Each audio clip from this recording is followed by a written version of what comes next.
Пејачката Бритни Спирс ги продаде правата за својот музички каталог, кој вклучува хитови како Toxic, Baby One More Time и Gimme More, објавуваат медиумите. Музичкиот издавач Primary Wave наводно ги купил правата на 30 декември, а продажбата ја потврдил неименуван извор за New York Times, објавува Guardian. Условите и финансиската вредност на продажбата не беа откриени, но слични аранжмани во последните години беа многу профитабилни за уметниците.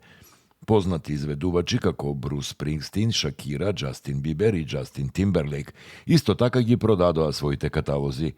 Спирс, која издаде 9 студиски албуми од 1999 година, беше под старателство речиси 14 години, што ги ограничуваше нејзините лични и финансиски одлуки.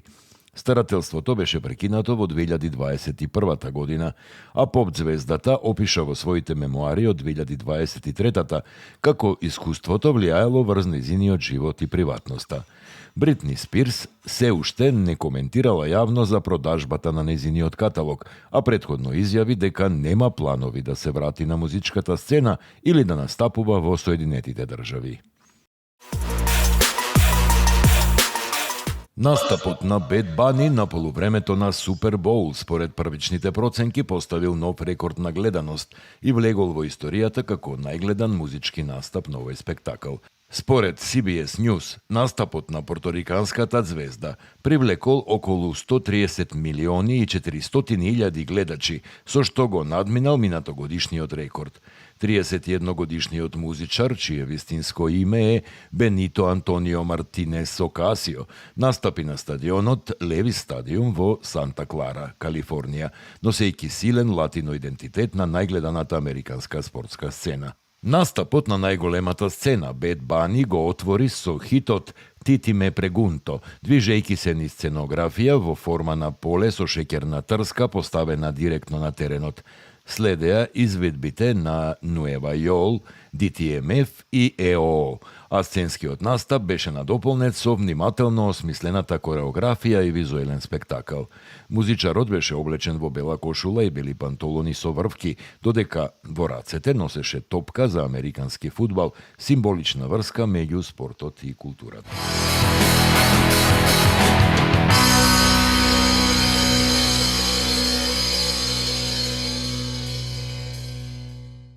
Нашиот познат музичар Дарко Гелев Брейк вчера ја објави својата најнова песна и видеоспот «Една во милион», со што го продолжува својот нов период на активно творештво по неговото враќање на музичката сцена, откако во декември 2024 година се врати со синглот «Оваа песна не знаев да ја напишам».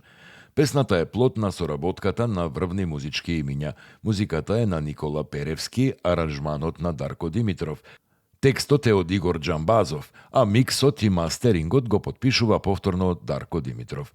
Резултатот е современ префинет звук кој лесно го привлекува вниманието на публиката. Видеоспотот е дело на Fresh Union, режиран и монтиран од Огнен Шапковски.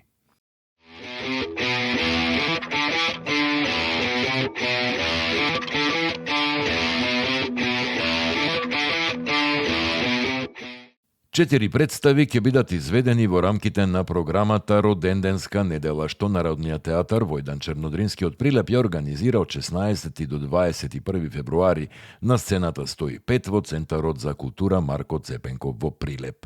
На 16 февруари во 20 часот пред прилепчани ќе настапи ансамблот на Велешкиот театар со Синиот портокал во режија на Александар Ивановски. Играат Фаик Мефаиловски, Жарко Спасовски и Благојчо Стојанов. Наредната вечер на 17 февруари ќе гостува актерот Здравко Стојмиров со монодрамата Фетишист, која е во копродукција со Народниот театар од Битола.